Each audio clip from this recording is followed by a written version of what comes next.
It's Columbus Day, October 14th, and we're talking with Cam Winton, a candidate for mayor of Minneapolis. And that's not going to be on anything, just saying hello. But thanks for coming out here. I guess we'll talk to Cam. You're a native of Philadelphia. That's right. I was born in Philadelphia and grew up in a town just outside of the city. The town's called Swarthmore. Where the College of Swarthmore is. That's right. Correct, yeah? Or Swarthmore, as we say. Right. What's your favorite sandwich then, coming from Philadelphia? A good old-fashioned Italian hoagie, and it's on a roll made by a company called Amoroso's. And the key is to get your hoagie from a sandwich joint, a hoagie stand in Philadelphia called Salumeria.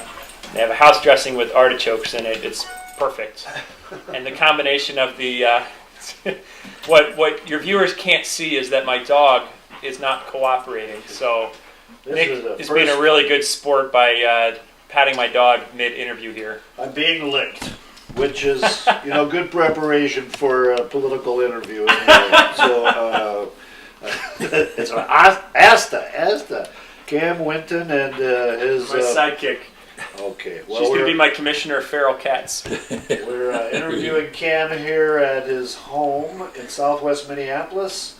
It's not exactly Edina, but you can see Edina from here. And this has actually been useful to you.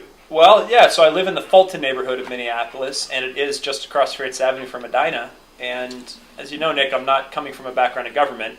I've been a homeowner and a husband and a dad and built a wind turbine maintenance business. And so looking out across the street for these past years, I've seen how the basic services in an adjacent town are provided better than they are provided for us here in Minneapolis. Edina may have a somewhat of a more advantageous tax base. Absolutely. Don't get me wrong. It's apples and oranges to say Minneapolis and Edina, but something that we need to keep in mind is there's a reason why a lot of folks in Minneapolis move to other communities, whether it's Edina or Bloomington or Plymouth or someplace else, and it's often because they don't feel that they're getting a good value for the taxes they pay, and or because they want schools for their kids that they perceive to be of higher quality. Whether that's true or not, that's a whole other discussion. Right. Edina has gone blue in recent years, and you... Maybe, is there a bit of a contrarian in Cam Winton? You're a Republican by nature or background or upbringing? I am by, I haven't always associated myself with the Republican Party. And to this day, there are some aspects of the party platform I don't agree with. I've stood strong for marriage equality. I've devoted my professional life so far to making wind-generated electricity cost competitive and reliable. I think at its best, the Republican Party stands for personal initiative and providing ladders of opportunity to everyone, letting the private sector be the engine of growth and living within our means. I'm the first to say that recently the Republican Party hasn't done a very good job of living up to those ideals. And long answer to a short question here, Nick, but my goal in this race, and I've succeeded, is to build a coalition across the spectrum of people who are fiscally responsible, as I am, socially inclusive, as I am, and ready for fresh eyes in City Hall. And so I haven't sought the endorsement of any party. I'm on the ballot as independent, responsible, inclusive, and I'm proud to have DFLers, independents, and Republicans all supporting my campaign. I think it's very interesting. I don't mean to suggest or imply anything, but you must feel lonely sometimes running as a candidate that doesn't fit within the DFL tent.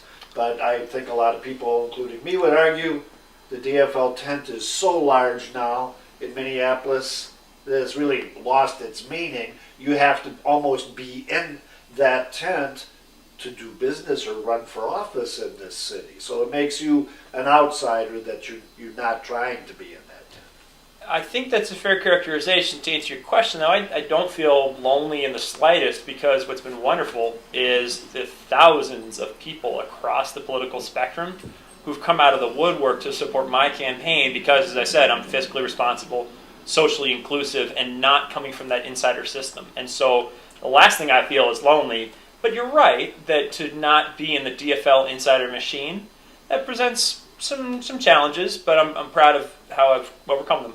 Well, let's talk about your criticism of that machine, since you're essentially your primary opponents, not in a primary election since there is none, but your main ones, yep. opponents on November 5th are Democrats or DFLers. How would you criticize them as representing that really monolithic party that has kept, had control for 40 years in Minneapolis? What is your critique Sure. of that approach? Sure. Well, let me be a little more precise if I could, Nick, and say I'm not criticizing them as DFLers. I'm criticizing them as insiders. I'm criticizing them for doing the same thing over and over again and expecting it to yield different results. So let me give you some examples. On jobs, all of my opponents and I agree that we need more jobs in our city. There are some neighborhoods that have 20% unemployment. It's unacceptable. Yet all of my opponents, all they have is a hammer, so all they see is a nail. They've been in government forever, and so what they want to do is have a blue ribbon commission or start yet another program. And I'm saying, no, we've tried those approaches. They don't work. What I'd like to do is what my colleagues and I have already done in the real world, which is build a business of 120 people who maintain wind energy turbines. And I know from experience that we go into places and build our business where the level of taxation and regulation is predictable and reasonable. Right now in Minneapolis, it's neither. We have to strip away a lot of the red tape that hinders businesses and simplify that process so people can start things here and grow them. So when I go in and say that, it's common sense. And so I'm finding support for that across the spectrum. And one other example I'll give you is on spending. Now, taxes are part of the societal bargain. I have no problem with paying taxes. What I have a problem with is when we get out of balance between the taxes I pay in and the value I'm receiving. And all of my opponents want to spend money we don't have on things we don't need, like a $54 million per mile streetcar line. I oppose that. I'm proud of the fact that I've been called the most vocal opponent of that boondoggle. And that's another difference where, coming at it with outsiders' eyes, I look at the situation and say, the emperor has no clothes here. We can't afford this thing. We don't need it anyway. Well, let me point out that you have a basket of children's toys here. So Yeah. you have an investment in the future two young children. That's right. My wife and I have a daughter who will be 3 right after Election Day, and a son who turned 1 recently, and there are way too many children's toys around here. And when I look at the city, of course I want the best for myself, and I want the best for my 2 kids, but I also want the best for everybody's kids. I've had a ton of opportunities in my life, and life's been the most rewarding when I've paid those opportunities forward, and that's what I'm trying to do here. Well, Edina beckons across the street. What keeps a Cam Winton and family in Minneapolis, or what sends you packing in the future, next 10 years or so in Minneapolis? Right, and let me generalize it away just from myself. I mean, I'm here. This is where I live, and this is the place where Emily and I are building our home. But I think for a lot of similarly situated folks, the 2 main things are, 1, schools, and 2, the balance between property taxes paid in and services received.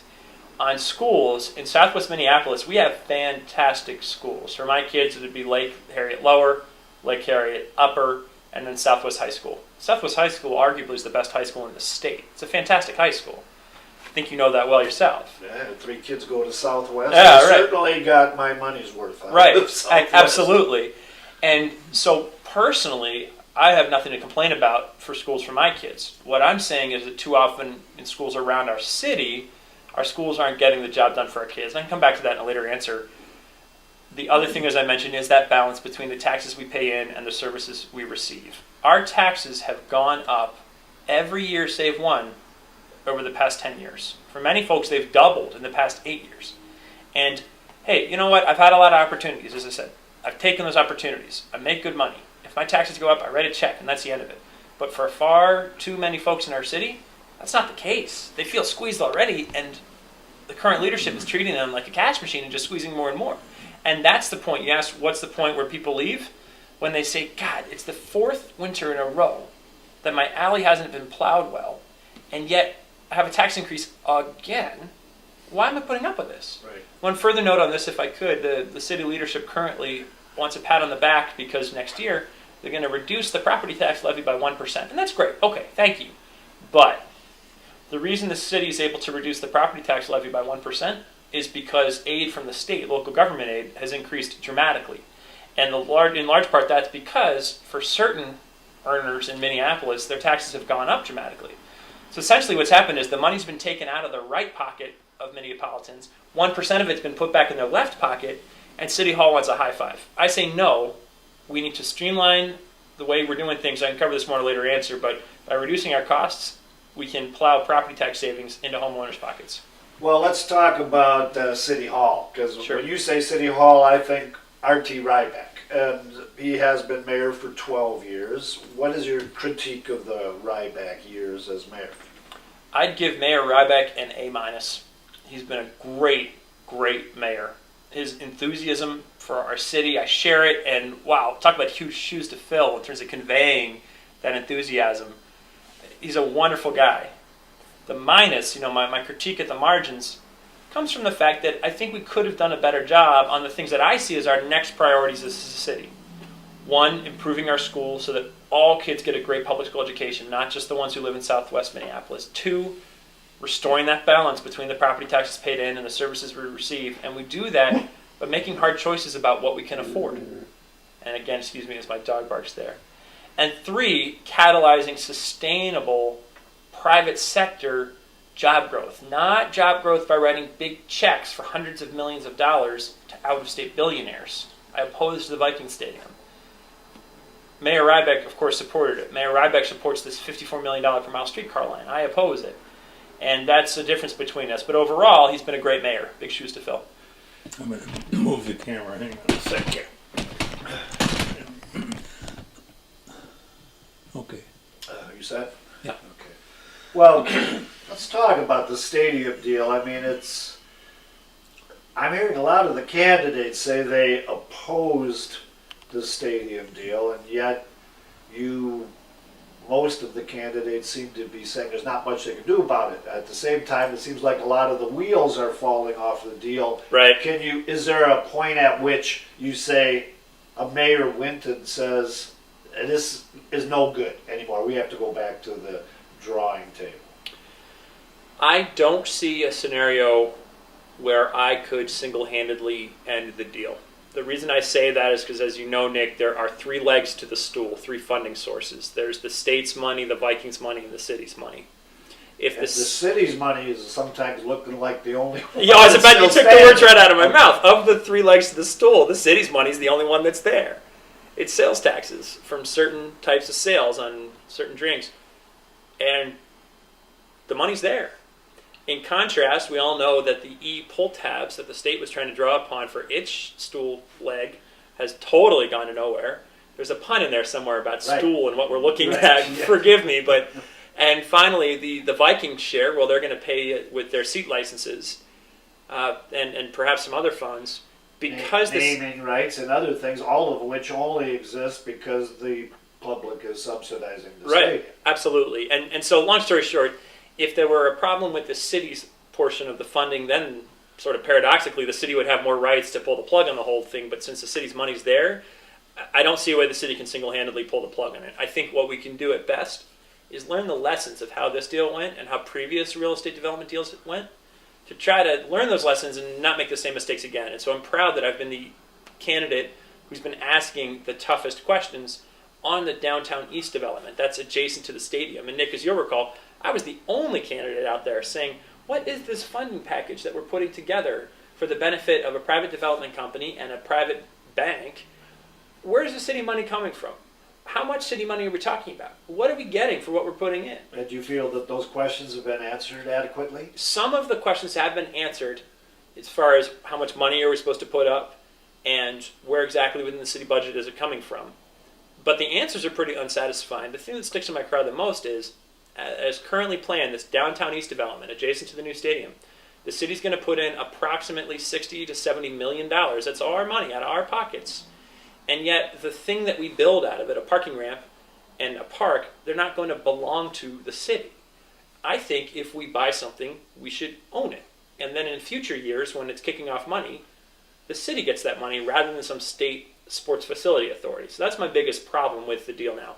Do you have any concerns about how the media covered the whole stadium development package, particularly a newspaper that owned 5 blocks of real estate? You know, at first I did. At first I thought that no one in the media was asking tough questions.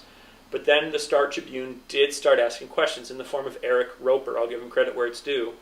And Roper, City Hall reporter. City Hall reporter for the Strip, tuned in and was asking as hard questions as anybody could want him to ask. And so I do not have a... After the deal had passed the legislature and had begun rolling, correct? I mean, if memory serves...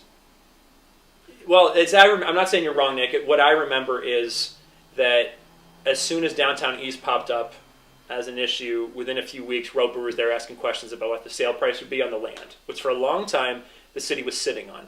So perhaps I'm misremembering something, but what I remember is Roper pretty soon getting on the issue. And my point here is... I think the actual question at the core of this is, where did this process go wrong? You talk about learning lessons. Yeah. What wasn't done? Was due diligence done by the city, by the state, by stadium authorities? How could the city prevent whatever blindness was involved in this issue at the next juncture with a decision like this? What are the lessons? Sure. So, and I want to make sure that we're speaking about two separate things separately. We've got the Viking Stadium itself, and we've got the development next to it. Right. The stadium itself, that ship has sailed, unfortunately. The development next to it is still within our control.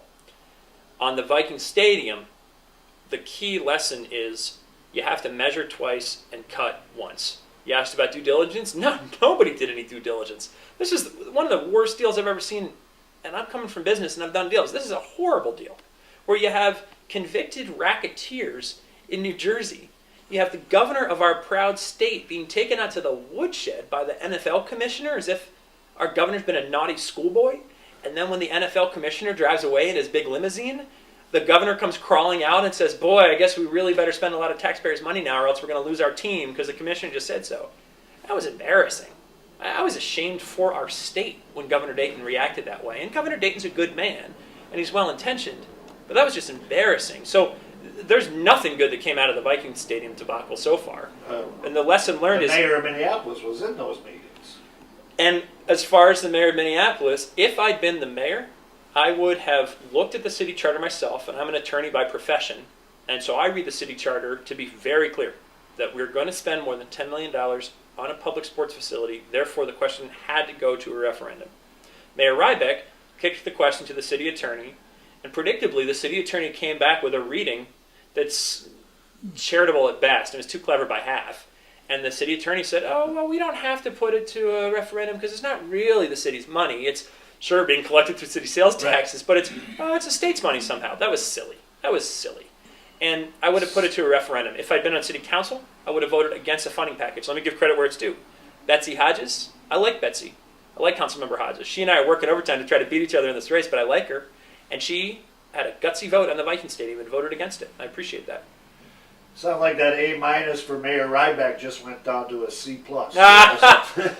No, because I could wax poetic all day about good things that Mayor Ryback has done for us in terms of paying down debt. Okay. Yeah, all fair. Right. But no, I'll stick with my A-. Okay. Well, I guess the point is that some of those questions are still subject to challenge. Who knows what the court might or might not do on the charter question. It's an interesting question. Also credit where it's due. Doug Mann, one of my fellow candidates for mayor, he's done a great job of shining a spotlight on some of the legal issues that I just mentioned about whether this should have gone to a referendum or not. Let me say a couple things clearly on this if I could. If I were governor, I'd shut down the Viking Stadium debacle in a heartbeat. Even now. Because the money's not there. And excuse me as we pull my dog away again. It's like, Asta, over here. Come here, Pooch. So the mayor does have, you say that the city leg on this stool is still solid, the city can't do anything by itself, but you credit Mayor Ryback a lot with being an advocate for the city. Obviously, a new mayor could also say, whoa, watch out for this deal. It wasn't a good deal. You say it's one of the worst deals you've ever seen, and as a business person, you're really kind of aghast at the deal. Shouldn't the mayor or even a candidate for mayor be saying, because I think the mayor could talk to the governor. What would you say to the governor right now on the campaign trail about the stadium project? I would say Governor Dayton, the Viking Stadium deal is a debacle, and you should pull the plug on it immediately. And something tells me he wouldn't exactly listen to me and follow my guidance. I'd like to think I'm persuasive, but I'm not crazy. I'm not. But I do think that if I were mayor and we hadn't pulled the trigger on the deal, when I say pull the trigger on the deal, has the bond issuance happened? Has the, and I know that currently it has not. If I become mayor and it still hasn't happened, then there's more leverage there to say, whoa, we need to look at this again. But there's also something to be said for respecting the fact that the city made a decision. And as much as I disagree with the decision, it made a decision. Well, and do you find that this issue is resonating during the campaign? I think one of your opponents, Dan Cohen, you can say he certainly believes public resentment over this deal is fueling the support for his campaign. Do you see it manifesting itself in any way? Yeah, two things you said there, so let me address each in turn. What's fueling Dan Cohen's campaign is the $285,000 that Dan Cohen lent his campaign. And that's fair. It's American democracy. Well, he says, now to be fair to him, he says he got that money from the Star-Tribune. Well, that's fine, but that was what, 15 years? Oh, I know. $320,000 from the Star-Tribune, and I think he's been saving it for a rainy day. Right. And that's what he's spending on. I know the tale, and I applaud Mr. Cohen for his tenacity in winning his precedent-setting case to the U.S. Supreme Court. And it's his money, and he can do with it what he wants. It's fine. But that's what's driving Dan Cohen's campaign for mayor. When you buy a lot of ads on WCCO and other channels, then you're going to be able to get your message out. But as far as the substantive underlying issue, there's plenty of resentment around the city for the Viking Stadium, as well there should be. Well, how much are you spending on your campaign? Let's talk dollars and cents. So each candidate has released one fundraising report at this point, and people can see that at the Hennepin County website, or email me at cam@wintonformayor.org, and I can email you personally. So that's all preface to say I'm blanking on the exact amount of money I've spent. It's probably about $30,000 or $40,000, but that's a good faith guesstimate. Like I said, for the precise numbers, email me at cam@wintonformayor.org or check it out at Hennepin County. What do you? Well, you have to have a budget. What do you estimate spending between the entire campaign ending November 5? Oh, Nick, I'm not going to tell you that.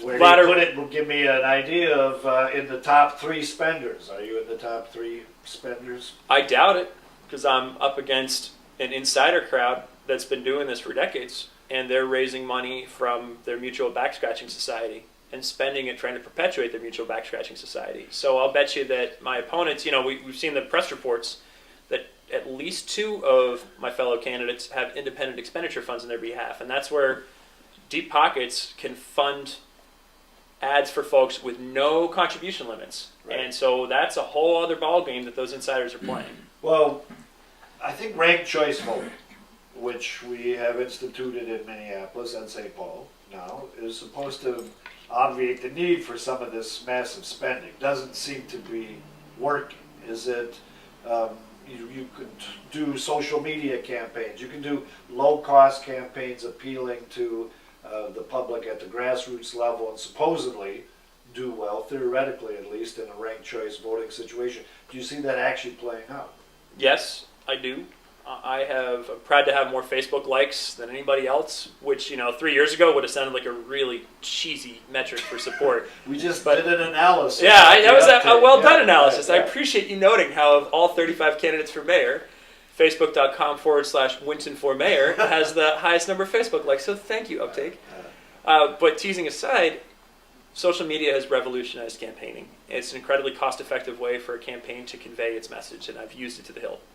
And there are some campaigns who get it and other campaigns who are using other methods. But I think what's important to keep in mind here is substance still matters. You can put lipstick on a pig, it's still a pig. And so some of my opponents can put lipstick on the fact that they say different answers to every debate audience, or that they were against Teach for America before they were for it, or whatever else it is. Voters are smart, and they're going to recognize that some of my opponents are full of it, and other of my opponents speak with integrity. We'll get to that in a second. Speaking of lipstick on a pig, have you ever met Sarah Palin?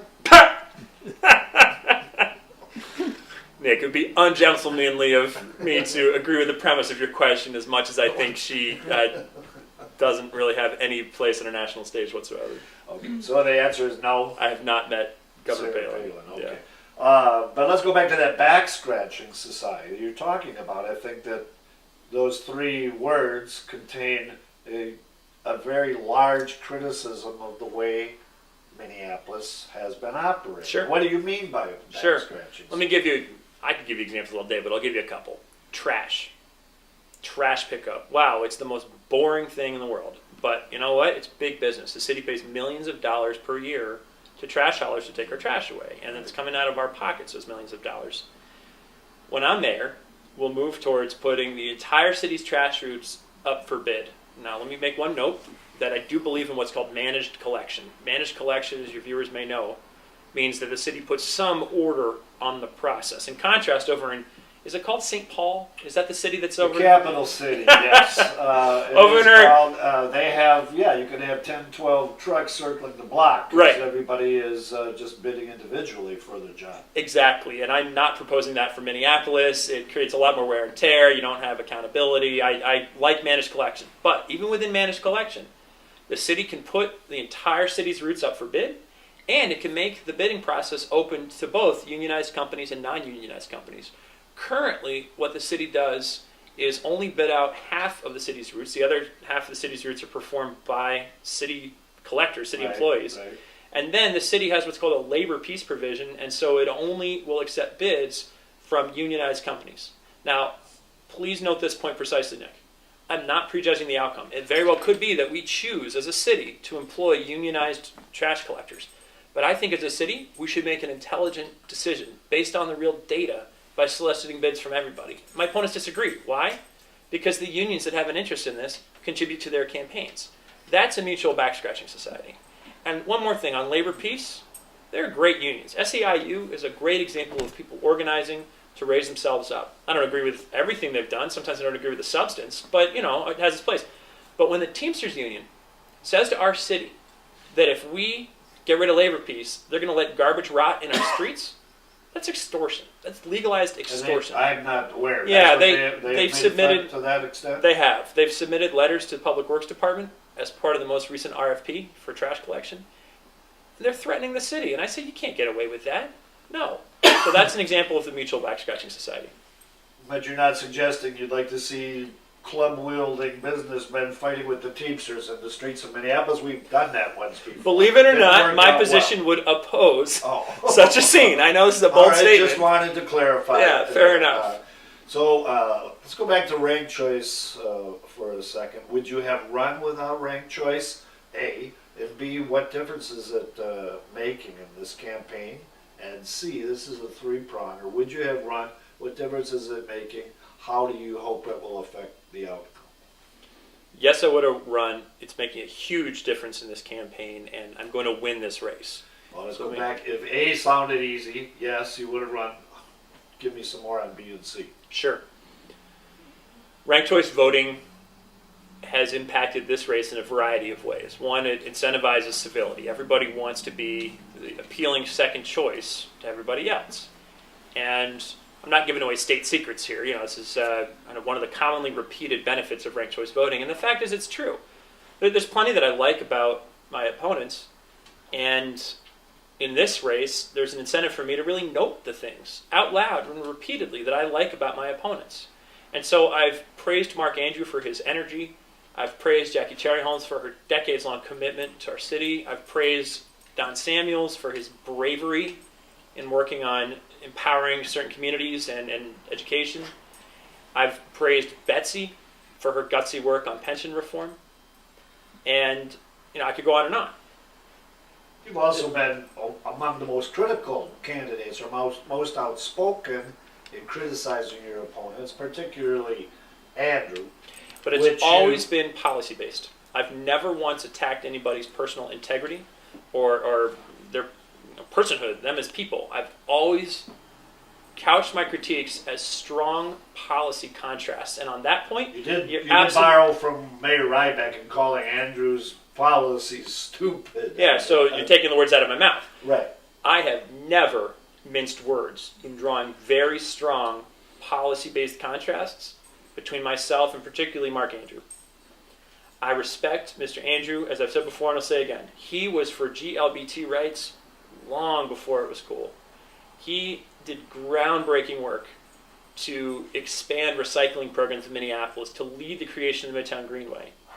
He's done great things that my family and I benefit from today, full stop. That said, in this race, he has cast his lot with the status quo, and he says different things to every debate audience that I've heard him in, and that's quite a few debates now, where I've sat next to him and he's said that his highest priority is increasing the arts budget. Oh wait, no, it's making the city greener. Oh wait, no, it's helping kids out. Oh wait, no, it's this, that, or the other. It's anything that the audience wants to hear. I don't like that. I've also, particularly on education, drawn a strong policy-based contrast between myself and Mr. Andrew. Mr. Andrew is on record saying that charter schools are bad, Teach for America is bad, and then yes, Mayor Rybeck called out those comments as, quote, deeply stupid, garbage, wrong. There was a fourth one, reckless, end quote. And so I've said, I support education reform measures. Not a single one of these education reform measures is going to solve all of the challenges we face, but together they're going to put a dent in it. That's high-performing charter schools, Teach for America as part of our solution, longer days and years, ending last in, first out, which is an abomination of a policy. And so, yeah, there's a big contrast to draw with Mr. Andrew, and I draw it. But you're sort of hiding behind the mayor's shield in that assault on Andrew. Respectfully, I'd characterize it a little differently, Nick. I'd say that I've been much more pungent in my criticism of Mr. Andrew's stances than has the mayor, and where the mayor has also shared his perspective, I've pointed that out as well. Would you say that Andrew came out of the city convention, the DFL convention, which deadlocked, did not endorse a candidate? Betsy Hodges and he both emerged. But was he the big target at the beginning of this campaign? Did everybody want a piece of Mark Andrew? Is that affected at all by ranked choice voting? Was he considered the leader at the beginning of this campaign? I'll leave it to you and other really insightful journalists to say so. There aren't very many. Yeah. But I think he sort of was. I think it's probably a fair characterization, given that he's been around Minneapolis politics for decades. He's got the support of the biggest insider donors around. He's got the support of the biggest insider unions around. He didn't win the endorsement, but he came the closest. And so I think that's a fair characterization that of the DFLers, he was a front runner. Now, as you know, much more recently than the June 15 endorsing convention, we've seen polling come out. I was 1 point behind Mark Andrew. I'm Cam Winton, who 9 months ago, about 12 people in the city had heard of. Probably a few more than 12, but not all that many people in the city had heard of.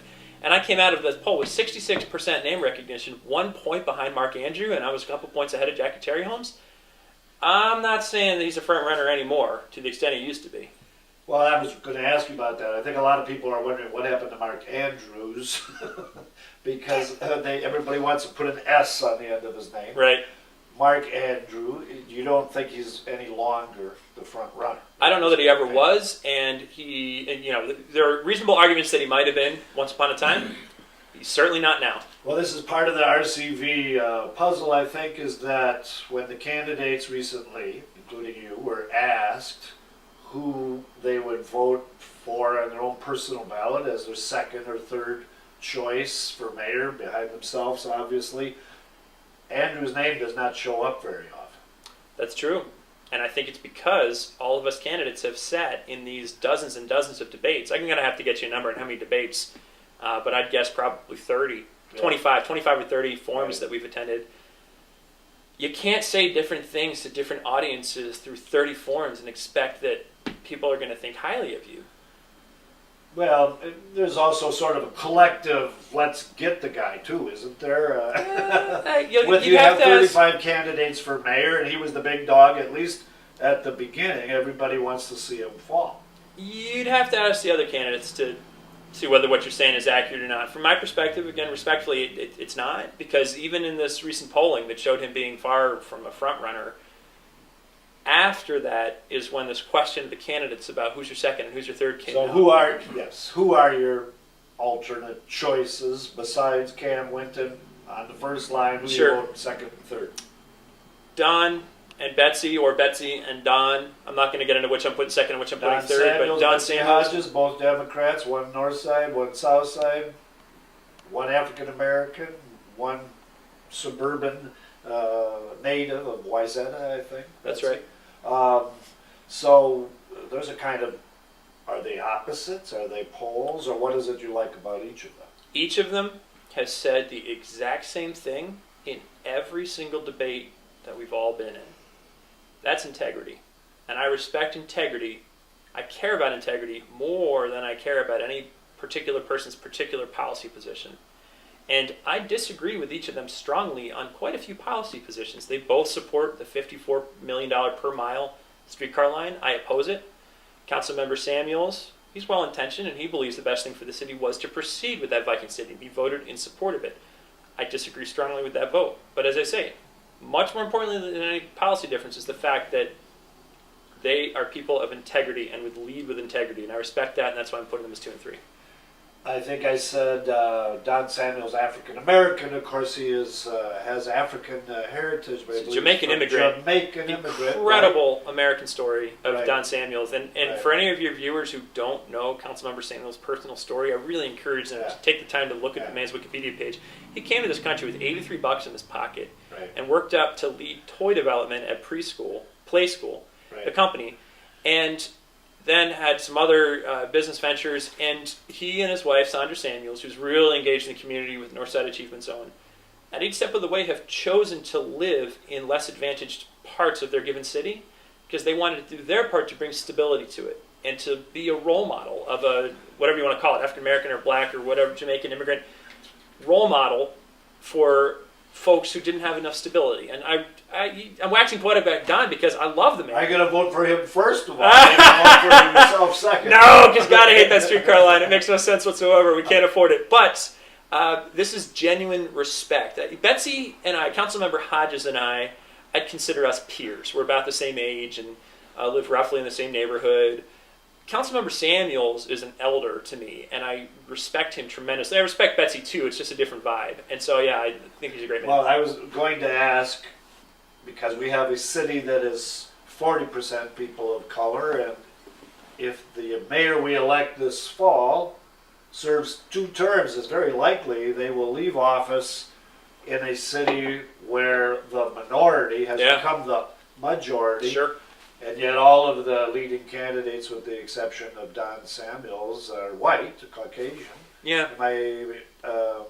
What kind of a concern, a handicap, a problem is that for a white guy from Philly and Swarthmore? Zero. Living across the street from Edina. It's not. It's not. You don't think about how that comes across, or how you have to modify your approach, your rhetoric, your campaign? If people want to project onto me certain assumptions about what viewpoints I might have because of the color of my skin or where I'm from, hey, that's their business. I can't change their minds. But the reason I say it's not of concern to me is because consistently in my life and in this campaign, I've demonstrated my commitment to creating opportunity for all, and I don't care what color skin someone has or whether their parents were rich or what side of the tracks they're from. Long before I was a candidate for anything, I founded a charity in Zimbabwe for 6 street kids. You know what? They happen to be black because they're kids in Zimbabwe. 30 years before that, my grandfather, who was a dentist in central Massachusetts, moved the entire family to what was then Rhodesia, now Zimbabwe, to train some dentists in how to use his state-of-the-art equipment that he couldn't use anymore in Worcester, Massachusetts, but he still wanted to get some use out of. And guess what? Those dentists happen to be black. Then in my business life, I've created opportunities for lots of folks. In my attorney life, I've gone to bat for folks, some of whom are white and some of whom are black and some are Asian. So my point is, if people look at my track record, the first thing they'll see is that I've been hyper-privileged. I know that. I know that I've had it really good in terms of never worrying about food in my belly, roof over my head, health care, and a great education. But I've also sought to pay it forward at every turn. And so I hope the voters of Minneapolis will look not at the color of my skin, but the content of my character and see what I've done and know that I'll bring that mentality to leading City Hall. Well, and that's a convincing answer. It's a thoughtful response, and yet, I guess the question remains for any white political leader in Minneapolis: are there special issues or problems that have to be recognized or reached out to in a city where a racial minority and a lot of poor people are going to be in the near future in the majority status? How do you build a city that serves that population when perhaps, as you say, Don Samuels is living in a different part of town than most of the other candidates? Yeah, I see a fork in the road. Let's speak bluntly about it, right? In the wake of the Trayvon Martin shooting and verdict in that trial. Terrence Frank in this city. Sure, fair enough. I'm just thinking of Trayvon because of President Obama's invitation to the country to have a blunt conversation about race. So, I hereby accept President Obama's invitation, as I've done at other points in this campaign, and let's speak bluntly about it. There's a fork in the road to address the dynamic you just mentioned. And the first fork is for candidates to pander and try to be something they're not. And for me to pretend that I have to have different viewpoints for different audiences and say different things to a crowd that happens to be an African American crowd versus a crowd that happens to be Somali American or Latino or white or whatever. Or there's the fork that I've chosen, and that's to say the same thing to every audience and to talk about colorblind ladders of opportunity. When I say colorblind ladders of opportunity, what I mean are schools that put kids first. And I don't care if the kid is black or white or purple, that kid can climb up that ladder with great instruction and support and nurturing and love and thrive. When I talk about colorblind ladders, another thing I mean is making Minneapolis a place where people want to come and start businesses and grow them here.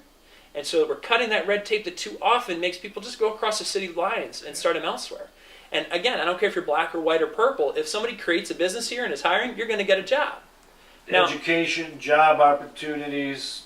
There's the third leg of that stool is probably policing. Yeah, And let's talk obviously, policing. Let's speak bluntly Sure. about the problems. We have a problem in the Minneapolis Police Department, and as mayor, I'll fix it. And here's how. There are 800, What's the problem first? Sure, yeah. There are 850 officers in the Minneapolis Police Department right now.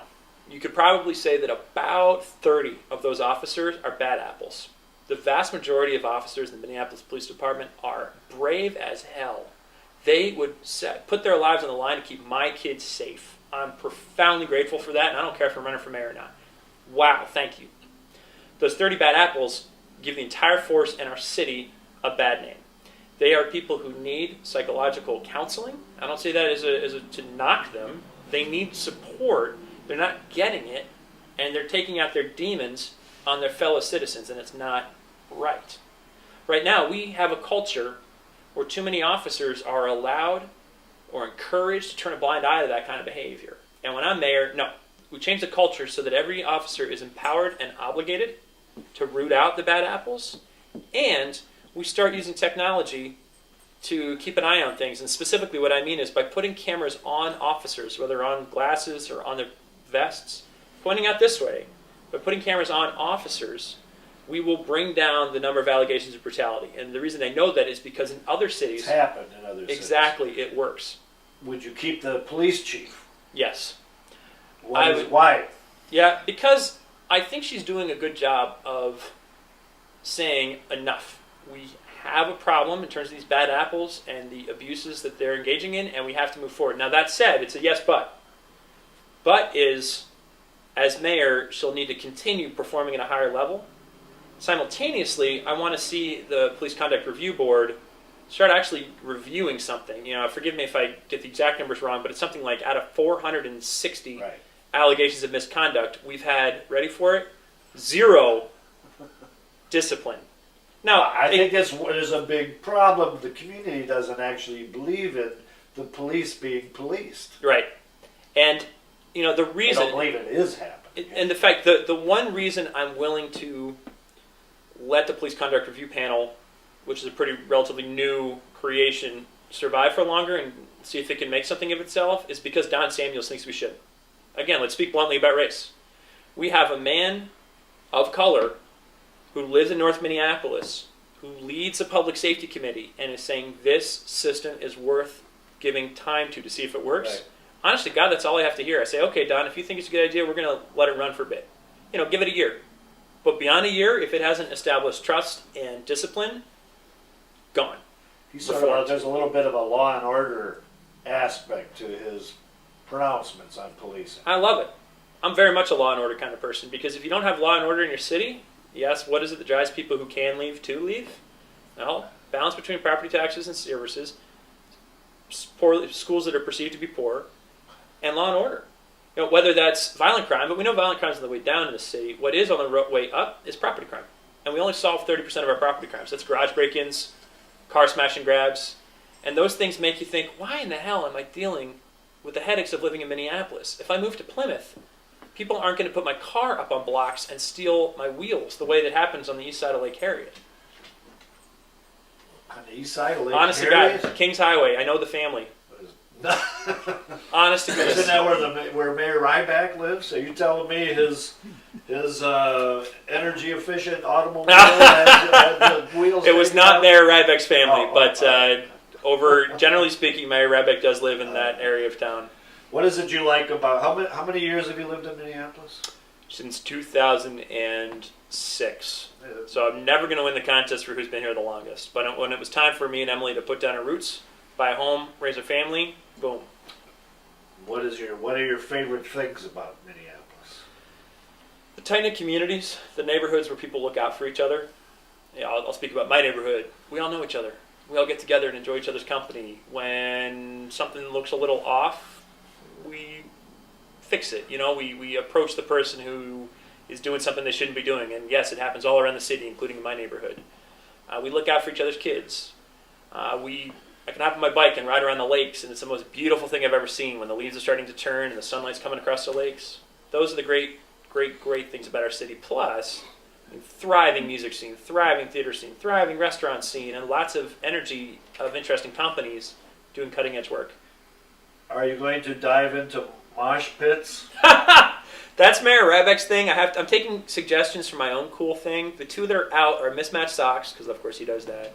And the stage diving thing. I've rocked some karaoke in my time. I also play some mean broomball, but that's not as the broomball's not as crowd friendly. Do you have your own special broomball shoes? Oh, do I need to put them on right now? I do indeed have my special that order. That could be, in my mind, the highest order of geekdom in Minnesota. I can't take issue with that. Special comment. squeegee broomball shoes. Sure. Well, one more thing on the cops. Sure. In the economic climate, we've had a lot of foreclosures, a lot of economic hardship. Is that how do you justify using limited police and city resources to carry out evictions, foreclosures, and all the rest of it? Is that something that needs to be reviewed, changed? No. My heart goes out to anyone who's experiencing foreclosure. It is a gut-wrenching situation, and as mayor, I'll do everything in my power to make sure that we have affordable housing for everyone in our city. But on the topic of foreclosure, it's a legally binding contract between a bank and someone who's living in that home. But when the bank violates it? And as much as my heart goes out to the people who are going through foreclosure, if there's a contract and one party has breached the terms of the contract and therefore doesn't own that property anymore, then it's not that person's property, and the police force does enforce property laws. Now, we all know there have been abuses, and as mayor, I won't tolerate abuses by either side. But I'm okay with the police enforcing Is the there law. But the banks don't obey the law. Was this a tag team interview now, Bill? No, that's the problem. It's a very, Well, I'm happy to have an interview, but who's being interviewed here? Let me ask it. I'm happy to answer questions, but if you're going to make a speech from behind the camera, that's an unusual way of doing things. It's all right. We have, obviously Occupy Homes Minnesota has been a leader in activism on that issue. There were efforts last year, or earlier this year in the legislature, to adopt a homeowners' Bill of Rights. Sort of a watered-down version eventually was passed. I guess the question is, do homeowners in a climate of economic hardship, do they need extra protections? Are there any housing Bill of Rights reforms or other things that you as mayor would support to try to soften the edge of those kind of losses in the city? A homeowner's bill of rights are gimmicky, and anybody who tells you otherwise is just pandering to you. They're gimmicky. What matters is that anybody who signs a mortgage have the support and counseling they need to know what they're getting into, and that we make sure that banks are presenting that information in a way that's accurate and fair. And if banks are violating the consumer protection laws that exist, absolutely, I'll use everything in my power to penalize them for that, whether it's fines or injunctions. And remember, I'm a litigator by training. I know how to use the legal system to get remedies for people who need assistance. And so what I'd make sure is that if a bank is preying upon a family, damn right, we're going to kick them in the teeth and press them back. But if a bank is saying, hey, I'm sorry you can't make the payments, but this house belongs to the bank, not you anymore, then what I'll do, rather than trying to maintain an untenable situation of the family living in that house, I'll do everything in the mayor's power to get that family a stable housing arrangement. I think too often we put all of our eggs on ownership, and to me that's not the most important thing. To me the most important thing is a stable housing arrangement. And then if someone has the income where they can make a down payment and start investing and building wealth through ownership, then fantastic, and let's counsel people to get that. Also, there are some great enterprises in the city, some nonprofit enterprises that are doing just that. They're helping people get to a place where they really can afford ownership. Is the dual track, did the dual tracking thing go through the legislature? I'm blanking on that now, where they would make it illegal to be negotiating with a homeowner on one hand while initiating foreclosure procedures on the other hand, often without the party. Yeah, that's just poor action by the bank. That's just the right hand not talking to the left. I don't know that we need a law for that, but it could definitely be a swift kick to the CEO of the bank to say, come on, guys, get your house in order. Boxers or briefs? You know, it's funny. I came of age in the Bill Clinton era, and I know you're teens, but I thought it was the dumbest question ever when he was asked that. Never did I think I'd be getting asked it myself. So I'm not going to answer that question. But a dumb question, that's a dumb question now. I think what we learned is that question should never be answered. Yeah, right. You know, I mean that in good fun. But yeah, I came of age. 1992 was the first presidential election I ever really tuned into, and of course that's when Bill Clinton was elected. And yeah. Well, let's go. Let's flash forward. It's January, first Monday in January, 2014. Is that when the new mayor takes office? I couldn't tell you exactly which day, but somewhere in that ballpark. I believe it's the first Monday. Mayor Winton takes the oath of office, goes back to the mayor's office. What are the first three things you do? First, I want a bowl of Swedish fish on my desk. It's the only thing that keeps me rocking. The candy. The candy, yeah. Okay. No, so kidding on that. Well, not kidding. I do want a bowl of Swedish fish on my desk, but I'm not going to use one of my three. Okay. The first thing I do is start the process of cutting the red tape that chokes private sector business growth in our city. A quick note on this, and then I'll give the other two. I do respect my opponents. They're good folks. Oftentimes, though, I hear them say they want to do what I just said, Yeah. and I question why they haven't done it already, particularly for those who have been on city council for a while. So we get that process rolling. And specifically, there are 160 different types of business license in the city right now. Right. By getting rid of the vast majority of them, you shouldn't have to have a license to have a jukebox or a dancing studio or a bowling alley. We consolidate those down to the things that actually pose threats to people. So if you're going to transport hazardous waste, okay, yeah, let's license you. But otherwise, just get out of the way. So start that process.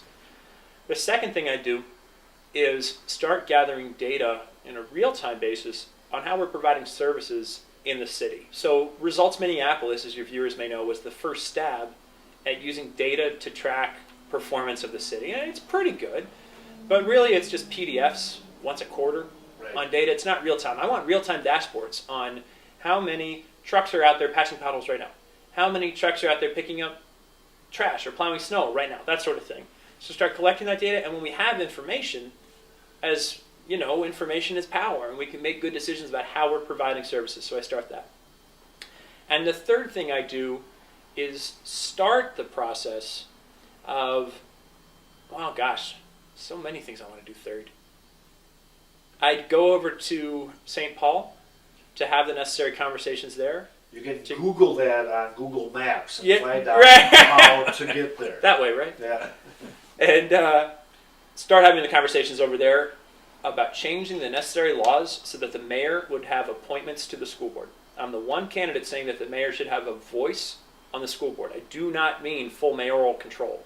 But as I envision it, some of the school board members would be appointees, in addition to the vast majority of them who would be elected. Would you need the cooperation of the mayor of St. Paul on that? How would you? In fact, not legally. Maybe politically it would be helpful, but legally what exists is a state law that governs how it's called Special School District Number 1. It's the Minneapolis School District. Governs itself. And so it would need a change in state law and then a related change in the city charter to make it so that the mayor could appoint school board appointees. And here's why this matters. There's a bigger thing here than just an org chart. Our schools are failing our kids way too often. And the first 100 times that a parent on the street approached me and said, what are you going to do to make my kid's school better? The first 100 times, Nick, my lawyer side came out and I'd say, well, there's statutorily nothing I can do, blah, blah, blah. And it became a really unsatisfying answer because you're looking in the eyes of a parent. You know, you're a fellow parent. You just want the best for your kids. It's all you want in the world. And so I realized if the bureaucracy isn't serving the students, then we need to change the bureaucracy. And, in contrast, I look at the park board. They're doing great. I don't want to touch the park board. If it ain't broke, don't fix it. But if it's terribly broke, then we got to fix it. And so I want a voice at the table to push through education reform measures. So practically, how many board members do you want as Sure. mayor? I'd go with one of two approaches, and this is all based on discussions and dialogue with all the various stakeholders. As you may know, right now we have 9 school board members in Minneapolis. 6 are elected by district, 3 are elected at large. Choice A is that the 3 elected at large instead would be appointed by the mayor. Choice B is that you keep the 9 the way they are, and you add 2 at the margin, and those would be appointed by the mayor. Or you could add 4 or whatever, but that's pretty unwieldy, so probably add 2.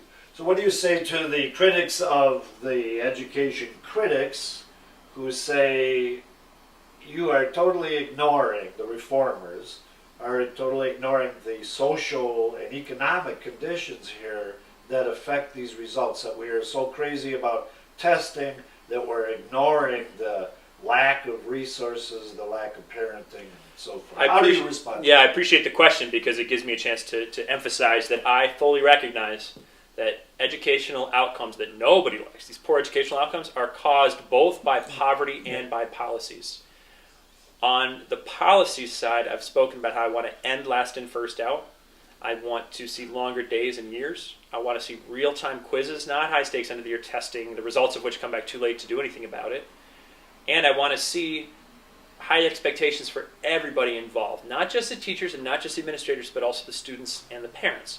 That's on the policy side. But on the poverty side, you've heard me mention ad nauseum here how I want to cut red tape to enable private sector sustainable job growth, the same way my colleagues and I built our 120-employee wind turbine maintenance company. And when we sold ourselves to Duke Energy last year, every single employee kept their job and got a check for their piece of the company.